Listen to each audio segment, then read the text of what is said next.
ನಮಸ್ಕಾರ, ನೀವು ನೋಡ್ತಾ ಇದ್ದೀರಾ ಹೋಮ್ ಫಸ್ಟ್. ನಾನು ರಾಹುಲ್ ದಯಾನ್. ರಾಜರಾಜೇಶ್ವರಿ ನಗರ ಬೆಂಗಳೂರಿನ ವೆಸ್ಟ್ನಲ್ಲಿ ಬರುವಂತಹ ಈ ಏರಿಯಾ ಕೆಂಗೇರಿಯಿಂದ ಹಿಡಿದು ಹೊಸಕೆರೆ ಹಳ್ಳಿವರೆಗೂ, ಜೊತೆಗೆ ಉತ್ತರಹಳ್ಳಿಯಿಂದ ಹಿಡಿದು ಮೈಸೂರು ರೋಡ್ವರೆಗೂ ಕೂಡ ಚಾಚ್ಕೊಂಡಿದೆ. ಆದರೆ ಈ ಏರಿಯಾಗೆ ಒಂದು ಮಿಸ್ಟೀರಿಯಸ್ ಕರ್ಸ್ ಇದೆ ಅಂತ ಮಾತು ಕೂಡ ಇದೆ. ಅದೇನು ಅಂತಂದ್ರೆ ಈ ಏರಿಯಾದ ವಾಸ್ತು ಸರಿ ಇಲ್ಲ ಅನ್ನೋದು. ಆದರೆ ಇದರ ಬಗ್ಗೆ ಹೆಚ್ಚಿನ ಇನ್ಫಾರ್ಮೇಶನ್ನ ನಮ್ಮ ಹೋಮ್ ಫಸ್ಟ್ ಚಾನಲ್ ಅಲ್ಲಿ ವಾಸ್ತು ತಜ್ಞ ಗಂಗಾಧರ್ ಅವರು ಈ ವಿಡಿಯೋದಲ್ಲಿ ತಿಳಿಸ್ಕೊಟ್ಟಿದ್ದಾರೆ. ಅದರ ಲಿಂಕ್ ಅನ್ನ ಕೆಳಗೆ ಇದೆ, ನೀವು ಕೂಡ ಅದನ್ನ ಕ್ಲಿಕ್ ಮಾಡಿ ನೋಡಬಹುದು. ಸೊ ಕಮಿಂಗ್ ಬ್ಯಾಕ್, ಆರ್ ನಗರ ಒಂಥರ ಹೊಸ ಸದಾಶಿವನಗರ ಆಗ್ಬಿಟ್ಟಿದೆ. ಯಾಕೆ ಅಂತಂದ್ರೆ ಸುಮಾರು ಸೆಲೆಬ್ರಿಟಿಗಳು ಹಾಗೂ ಪ್ರತಿಷ್ಠಿತ ವ್ಯಕ್ತಿಗಳ ಮನೆ ಈ ಏರಿಯಾದಲ್ಲಿದೆ. ಸೊ ಇಂಥ ಪ್ರತಿಷ್ಠಿತ ಏರಿಯಾದಲ್ಲಿ ಸೈಟ್ ಖರೀದಿಗೆ ಅವಕಾಶ ಇದೆಯಾ? ಏನ್ ಹೇಳುತ್ತೆ ಈ ಭಾಗದ ಸ್ವಾಟ್ ಅನಾಲಿಸಿಸ್, ನೋಡೋಣ ಬನ್ನಿ. ಆರ್ ನಗರ ಒಂದು ಪ್ರಮುಖ residential area. Bengaluru Mysuru express ವೇಗೆ ಒಂದು ರೀತಿ ಸಂಪರ್ಕ ಕೊಂಡಿಯಾಗಿದೆ. ಇನ್ನು ಗ್ಲೋಬಲ್ ಟೆಕ್ ಪಾರ್ಕ್ ಪಕ್ಕದಲ್ಲೇ ಇದೆ. ಎಲೆಕ್ಟ್ರಾನಿಕ್ ಸಿಟಿ ಬನ್ನೇರುಘಟ್ಟಕ್ಕೆ ಸಂಪರ್ಕ ಕಲ್ಪಿಸುವಂತಹ ಒಂದು ಕೊಂಡಿ ಆಗಿದೆ.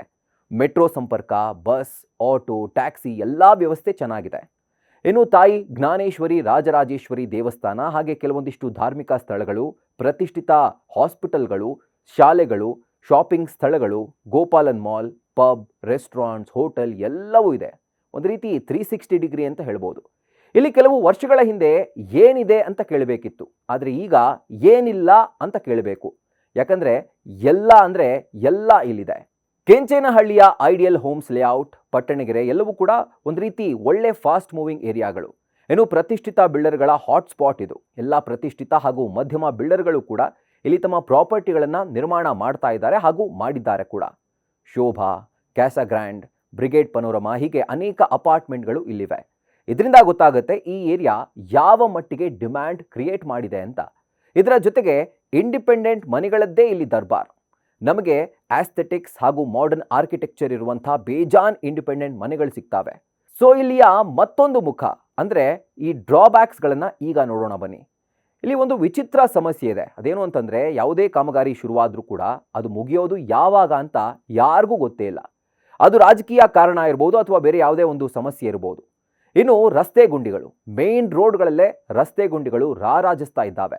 ಅದರ ಜೊತೆಗೆ ಇದು ಬೆಂಗಳೂರಿನಿಂದ ಮೈಸೂರು ಹೆದ್ದಾರಿಗೆ ಸಂಪರ್ಕಿಸುವ ಕೊನೆ ಏರಿಯಾ ಆಗಿರೋದ್ರಿಂದ ವೀಕೆಂಡ್, ರಜಾ ದಿನಗಳ ಸಂಜೆ ಹೊತ್ತು, ಹಬ್ಬದ ದಿನಗಳಂದು ಬೇಜಾನ್ ಟ್ರಾಫಿಕ್ ಜಾಮ್ ಉಂಟಾಗುತ್ತೆ.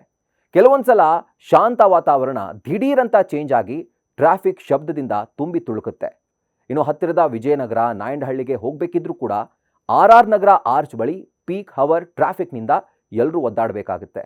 ಅಕ್ಕಪಕ್ಕದ ನೇಬರ್ಹುಡ್ಗಳಲ್ಲಿರುವಂತಹ ನಿವಾಸಿಗಳಿಗೆ ಇದರಿಂದ ತುಂಬ ಕಿರಿಕಿರಿ ಉಂಟಾಗ್ತಾ ಇದೆ. ಇನ್ನು ಕೆಲವೊಂದಿಷ್ಟು ಭಾಗದಲ್ಲಿ ಸ್ಟ್ರೀಟ್ ಲೈಟ್ ಸಮಸ್ಯೆ, ಕಸದ ಸಮಸ್ಯೆ, ಈ ರೀತಿ ಮೂಲಭೂತ ಸಮಸ್ಯೆಗಳು ಕಾಡ್ತಾ ಇದೆ. ಡೆವಲಪ್ ಆಗಿರೋ ಏರಿಯಾ ಆಗಿದ್ರೂ ಕೂಡ ನಿಮಗೆ ಇನ್ನು ಕೆಲವೊಂದಿಷ್ಟು ಭಾಗ ಒಂದು ರೀತಿ ಹಳ್ಳಿಯಲ್ಲಿರುವಂತಹ ಕಚ್ಚಾ ರಸ್ತೆಗಳ ರೀತಿ ಅಲ್ಲಿ ಸಿಗ್ತವೆ. ಇನ್ನು ಹಳ್ಳಿಗಳ ರೀತಿ ಇನ್ಫ್ರಾಸ್ಟ್ರಕ್ಚರನ್ನು ಈ ಒಂದು ಭಾಗ ಹೊಂದಿದೆ. One of the most developed area ಅಂತ ಕರೆಸ್ಕೊಳ್ತಾ ಇದ್ರೂ ಕೂಡ ಇನ್ನು ಬೇಸಿಗೆಯಲ್ಲಿ ಕುಡಿಯುವ ನೀರಿನ ಸಮಸ್ಯೆ ಇದೆ. ಇನ್ನು ಆರ್ ನಗರದ ಬಾಡಿಗೆ ದರ ಪಕ್ಕದ ಏರಿಯಾ ಅಂದರೆ ಕೆಂಗೇರಿ, ಪಂತ್ರಪಾಳ್ಯ, ನಾಗರಬಾವಿ ಅಷ್ಟೇ ಯಾಕೆ ಆರ್ ನಗರದ ಒಳಗಿನ ಏರಿಯಾಗಳಿಗೆ ಕಂಪೇರ್ ಮಾಡಿದ್ರೇನೆ ಒಂದು ರೀತಿ ದುಬಾರಿ ಅಂತ ಹೇಳ್ಬೋದು. ಹಾಗಿದ್ರೆ ಈಗ ನಮ್ಮ ಮೇನ್ ವಿಷಯಕ್ಕೆ ಬರೋ ಹಾಗಿದ್ರೆ ಪ್ರಮುಖವಾಗಿ ಲ್ಯಾಂಡ್ ರೇಟ್. ಈಗ ಆರ್ ನಗರವನ್ನು ನಾವು 3 ಭಾಗದಲ್ಲಿ ಡಿವೈಡ್ ಮಾಡಿದ್ದೀವಿ. ಒಂದು ಆರ್ ನಗರ ಶುರುವಾಗುವಂತಹ ಚನ್ನಸಂದ್ರ ಹಾಗೂ ಮಧ್ಯಭಾಗ ಬೆಮೆಲ್ ಲೇಔಟ್ ಹಾಗೂ ಕೊನೆ ಭಾಗ ಹೆಮ್ಮಿಗೆಪುರ. ಸೊ ಇಲ್ಲಿ ಲ್ಯಾಂಡ್ ರೇಟ್ ಯಾವ ಥರ ಇದೆ ಅಂತ ನಾವು ನೋಡೋ ಹಾಗಿದ್ರೆ ಚನ್ನಸಂದ್ರದಲ್ಲಿ ಪ್ರತಿ ಸ್ಕ್ವೇರ್ ಫೂಟ್ ನಿಮಗೆ 6,000 ರೂಪಾಯಿಂದ 11,200 ರೂಪಾಯಿವರೆಗೂ ನಿಮಗೆ ಸಿಗುತ್ತೆ. ನೋಡಿ ಎಷ್ಟು ಡಿಫ್ರೆನ್ಸ್ ಇದೆ. ಇನ್ನು ಬೆಮೆಲ್ ಲೇಔಟ್ 5th ಸ್ಟೇಜ್ ಈ ಭಾಗದಲ್ಲಿ ನಿಮಗೆ ಪ್ರತಿ ಚದರ ಅಡಿ ರೇಟ್ 19,100 ರೂಪಾಯಿಂದ ಹಿಡಿದು 20,000 ರೂಪಾಯಿವರೆಗೂ ಇದೆ. ನೋಡಿ ಎಷ್ಟು ಡಿಫ್ರೆನ್ಸ್, ಒಂದು ಏರಿಯಾ ಒಳಗಡೆ ಇರುವಂಥ ಚಿಕ್ಕ ಚಿಕ್ಕ ಏರಿಯಾಗಳಿಗೇನೆ ಎಷ್ಟು ಡಿಫ್ರೆನ್ಸ್ ಇದೆ ಅಂತ. ಇನ್ನು ಹೆಮ್ಮಿಗೆಪುರದಲ್ಲಿ ಈ ರೇಟ್ ಕಮ್ಮಿ ಆಗುತ್ತೆ. 9,000ದಿಂದ 11,200 ರೂಪಾಯಿವರೆಗೂ ಪ್ರತಿ ಚದರ ಅಡಿ ರೇಟ್ ನಿಮಗೆ ಇಲ್ಲಿ ಸಿಗುತ್ತೆ. ಸೊ ಇಲ್ಲೇ ನೋಡಿ ಒಂದೇ ಏರಿಯಾಗೆ ಸೇರುವಂತಹ ಜಾಗಗಳಲ್ಲಿ ಎಷ್ಟು ಡಿಫ್ರೆನ್ಸಸ್ ನಮಗೆ ಕಾಣಿಸ್ತಾ ಇದೆ ಅಂತ. ಇನ್ನು ಈ ಭಾಗದ ಫ್ಲಾಟ್ ರೇಟನ್ನು ನೋಡೋ ಹಾಗಿದ್ರೆ ಚನ್ನಸಂದ್ರದಲ್ಲಿ 2 BHK ಅಪಾರ್ಟ್ಮೆಂಟ್ ನಿಮಗೆ 48 ಲಕ್ಷ ರೂಪಾಯಿಂದ ಹಿಡಿದು 80 ಲಕ್ಷ ರೂಪಾಯಿವರೆಗೂ ಸಿಗುತ್ತೆ. ಇನ್ನು 3 BHK ಅಪಾರ್ಟ್ಮೆಂಟ್ ನಿಮಗೆ 70 ಲಕ್ಷ ರೂಪಾಯಿಂದ ಹಿಡಿದು 1.9 ಕೋಟಿ ರೂಪಾಯಿವರೆಗೂ ಸಿಗುತ್ತೆ. ಇನ್ನು 4 BHK ಅಪಾರ್ಟ್ಮೆಂಟ್ 90 ಲಕ್ಷ ರೂಪಾಯಿಂದ ಹಿಡಿದು 4.3 ಕೋಟಿ ರೂಪಾಯಿವರೆಗೂ ಸಿಗುತ್ತೆ. ಇನ್ನು ಬೆಮೆಲ್ ಲೇಔಟ್ 5th ಸ್ಟೇಜ್ನಲ್ಲಿ ನಿಮಗೆ 2 BHK ಅಪಾರ್ಟ್ಮೆಂಟ್ 52 ಲಕ್ಷಕ್ಕೆ ಶುರುವಾದರೆ 1.43 ಕೋಟಿ ರೂಪಾಯಿವರೆಗೂ ಸಿಗುತ್ತೆ.